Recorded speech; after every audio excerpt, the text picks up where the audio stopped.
आज हम लोग देखेंगे प्रागैतिहासिक काल। प्रागैतिहासिक काल के वे सभी सारे क्वेश्चन देखेंगे जो यूपीएससी, बीपीएससी, एसएससी, रेलवे ये सारे कॉम्पिटिटिव एग्ज़ाम के लिए इम्पोर्टेंट होता है। तो देखते हैं पहला क्वेश्चन। इतिहास के जनक किसे कहा जाता है?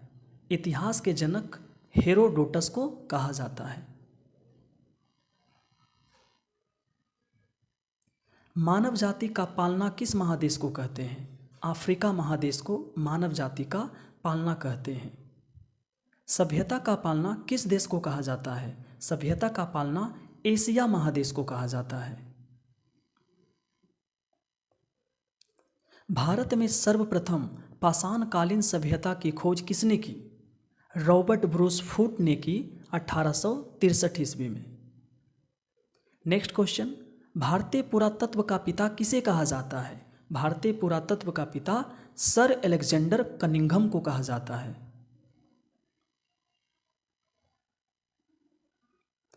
भारत का पुरातात्विक संग्रहालय कौन है? भारत का पुरातात्विक संग्रहालय कौन है? इंदिरा गांधी मानव संग्रहालय, जो संस्कृत मंत्रालय के अधीन होता है। नेक्स्ट। मिलने वाले धातु के आधार पर नामकरण किसने किया था? जॉन ब्रूस ने किया था मिलने वाले धातु के आधार पर नामकरण।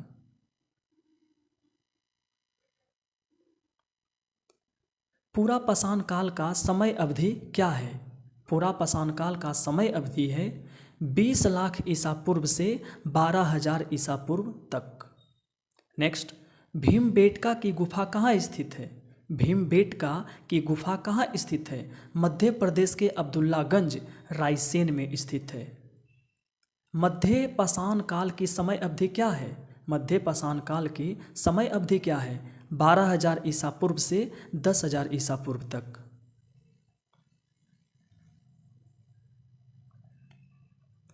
मध्य पाषाण काल की जानकारी सर्वप्रथम किसने दी थी? 1867 ईस्वी में करसाइल ने दी थी। करसाइल ने 1867 ईस्वी में मध्य पाषाण काल की जानकारी दी थी। मध्य पाषाण काल के समय मानव के हथियार आकार में छोटे होते थे, इसलिए मध्य पाषाण काल को माइक्रोलिथ कहते थे। मध्य पाषाण काल में मानव अस्थि पंजर का सबसे पहला अवशेष कहाँ से मिला? उत्तर प्रदेश के प्रतापगढ़ के सराय नाहर तथा महदहा नामक स्थान से। उत्तर प्रदेश के प्रतापगढ़ के सराय नाहर तथा महदहा नामक स्थान से मध्य पाषाण काल में मानव अस्थि पंजर का सबसे पहला अवशेष मिला था। नव या उत्तर पाषाण काल की समय अवधि क्या है? 10,000 ईसा पूर्व से 3,000 ईसा पूर्व तक। नव पाषाण काल की सर्वप्रथम जानकारी किसने दी थी? नव पाषाण काल की सबसे पहले जानकारी किसने दी थी? सर जॉन लुबॉक ने दी थी 1865 ईस्वी में। पहिया तथा मनका की खोज किस काल में हुआ है? नव पाषाण काल में हुआ है। पहिया तथा मनका की खोज नव पाषाण काल में हुआ है। किस नव पाषाण कालीन पुरास्थल से राख के टीले प्राप्त हुए? किस नव पाषाण कालीन पुरास्थल से राख के टीले प्राप्त हुए? तो उत्तर होगा कर्नाटक के मैसूर के पास संगन कल्लू से प्राप्त हुआ है। Next question. पशुपालन का साक्ष्य भारत में कहाँ से मिलता है? वो है आदमगढ़ एमपी तथा बागौर राजस्थान से। वर्तमान में मेहरगढ़ कहाँ स्थित है? तो मेहरगढ़ अभी जो है पाकिस्तान के बलूचिस्तान में स्थित है। कृषि के साक्ष्य जौ एवं गेहूं कहाँ से प्राप्त हुआ? मेहरगढ़ से प्राप्त हुआ। सर्वप्रथम 7,000 ईसा पूर्व में सुलेमान और किरथक पहाड़ियों के बीच जो जौ एवं गेहूं था वो मेहरगढ़ से प्राप्त हुआ। बुर्ज होम की वर्तमान स्थिति क्या है? बुर्ज होम की वर्तमान स्थिति कश्मीर में है, ये अभी कश्मीर में है। नेक्स्ट। गर्तावास एवं मालिक के साथ कुत्ते को दफनाने का प्रमाण कहाँ से मिलता है? बुर्ज होम से मिलता है। मृदभांड का पहला प्रमाण कहाँ से मिला? गुफ कराल से मिला। कोल्डी हवा वर्तमान में कहाँ स्थित है? उत्तर प्रदेश के बेलन घाटी में स्थित है कोल्डी हवा।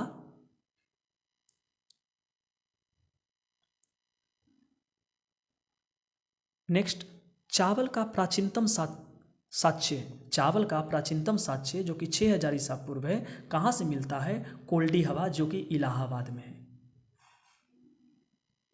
प्रचुर मात्रा में हड्डी के उपकरण कहाँ से प्राप्त हुआ है? चिरांद से प्राप्त हुआ है, जो कि वर्तमान में बिहार के सारण जिला में है। नेक्स्ट, नवीनतम सबसे प्राचीन चावल का साक्ष्य जो कि 7000 से 9000 ईसा पूर्व के बीच है, वो कहाँ से मिला था? लेहुरा देह से मिला था। वो कहाँ से मिला था? लेहुरा देह से मिला था। नेक्स्ट क्वेश्चन, कहाँ से एक ही कब्र में 3 कंकाल मिला है? वो दमदम्मा से मिला है। मानव द्वारा पाला गया पहला पशु कौन था?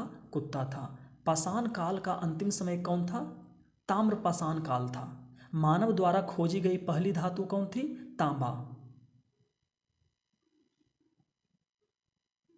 नवदा टोली मध्य प्रदेश का एक ताम्र पाषाणिक पुरास्थल है। नवदा टोली जो है मध्य प्रदेश का एक ताम्र पाषाणिक पुरास्थल है, जिसका उत्खनन कराया था, किसने कराया था? HD सकालिया ने कराया था। उत्खनन HD सकालिया ने कराया था। नेक्स्ट, हड्डी से निर्मित आभूषण भारत में कहाँ से प्राप्त हुआ है, जो कि मध्य पाषाण काल के हैं? वो प्राप्त हुआ है महदहा से। चालकोलिथिक किस युग को कहा जाता है? चालकोलिथिक जो है ताम्रपाषाण युग को कहा जाता है। कोपेनहेगन संग्रहालय की सामग्री से पाषाण, कांस्य, लौह युग का त्रियुगीय विभाजन किसने किया था? थॉमसन ने किया था। राष्ट्रीय मानव संग्रहालय कहाँ है? भोपाल में है। गैरिक मृदभांड का नामाकरण जो गैरिक मृदभांड पात्र का नामाकरण जो हुआ था, कहाँ हुआ था? हस्तिनापुर में हुआ था। हस्तिनापुर में हुआ था। उत्खनित प्रमाणों के अनुसार पशुपालन का आरंभ किस काल में हुआ? मध्य पाषाण काल में हुआ। मध्य पाषाणिक प्रसंग से पशुपालन का प्रमाण किस स्थान से मिला है? आजमगढ़ से मिला है। आजमगढ़ से मिला है। नेक्स्ट, भारत में मानव का सर्वप्रथम जो प्रमाण मिला है वो कहाँ से मिला? नर्मदा घाटी से मिला। मानव द्वारा सर्वप्रथम प्रयुक्त अनाज क्या था? वो था जौ। नेक्स्ट, भारत में कृषि के प्राचीनतम साक्ष्य प्राप्त हुए हैं। भारत में कृषि के प्राचीनतम साक्ष्य प्राप्त हुए हैं, कहाँ से? लेहुरा देव से प्राप्त हुआ है। किसी एक पुरास्थल से पाषाण संस्कृति से लेकर हड़प्पा सभ्यता तक के सांस्कृतिक अवशेष प्राप्त हुए हैं, कहाँ से? किसी एक पुरास्थल से पाषाण संस्कृति से लेकर हड़प्पा सभ्यता तक के सांस्कृतिक अवशेष प्राप्त हुए हैं मेहरगढ़ से। विंध्य क्षेत्र के किस शिलाश्रय से सर्वाधिक मानव कंकाल प्राप्त हुए हैं? लेखहिया से प्राप्त हुआ है। भारतीय प्राक इतिहास का पिता किसे कहा जाता है? रॉबर्ट ब्रूस फ्रूट को कहा जाता है भारतीय प्राक इतिहास का पिता। दक्षिण भारत में नवपाषाणकालीन सभ्यता का मुख्य स्थल कौन है? दक्षिण भारत में नवपाषाणकालीन सभ्यता का मुख्य स्थल कौन है? बेलारी है, जो कि कर्नाटक प्रांत में पड़ता है। लास्ट क्वेश्चन, भारतीय पुरातत्व सर्वेक्षण के प्रथम महानिर्देशक कौन थे? जॉन मार्शल थे।